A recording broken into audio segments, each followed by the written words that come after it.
Suportado ng PNP ang active shooter drill sa mga paaralan. Pero una na itong kinansela kasunod nga ng panawagan ng ilang psychiatric association. Magbabalita si Mobile Journal Jazz Paredes. Jazz, ano ang tugon ng PNP dito sa pangamba na posibleng magdulot ng psychological harm ang live-action active shooter drill sa mga paaralan? At ano yung aksyon ngayon ng PNP para maiwasan ang karahasan sa mga paaralan?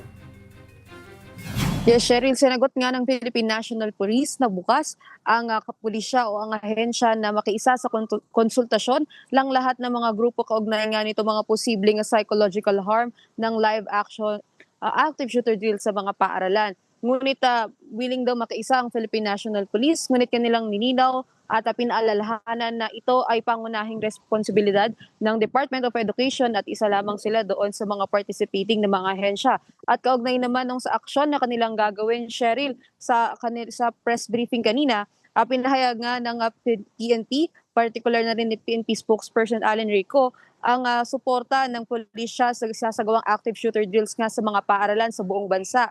At ang gampanin daw ng PNP ay magsagawa ng security survey inspection kung saan kanilang susuriin ang lahat ng institusyon at mga istruktura na pagsasagawaan nito.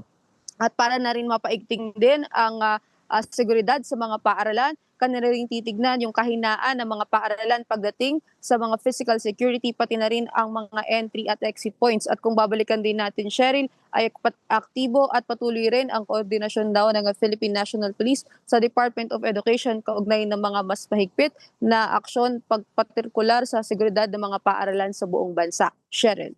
Kumusta rin yung preparasyon ng PNP sa epekto ng papasok na bagyo at habagat? Cheryl, ayon sa Philippine National Police, kagaya ng mga nagdaang paghahanda sa malakas na ulan, dulot ng habagat at bagyo, ay kabilang sa kanilang paghahanda ay ang pagiging predictive o yung kung saan dadaan ang bagyo ay doon nila pagtutuunan ng pansin yung kanilang paghahanda at deployment ng PNP personnel. At kabilang din sa kanilang paghahanda, Cheryl, ay ito nga ang kanilang preemptive evacuation at paghahanda ng kanilang search and rescue equipment at pakikipag-ugnayan sa mga local government units or mga LGUs upang ihanda na rin ang mga evacuation center. At gayon din, handa raw ang Philippine National Police na rumusponde anumang oras na kakailanganin ng mga mamamayang mangangailangan ng tulong sa kalagitnaan nga nito nga masamang panahon na asahan ngayong linggo. Cheryl. Maraming salamat, Mobile Journal Jazz Paredes.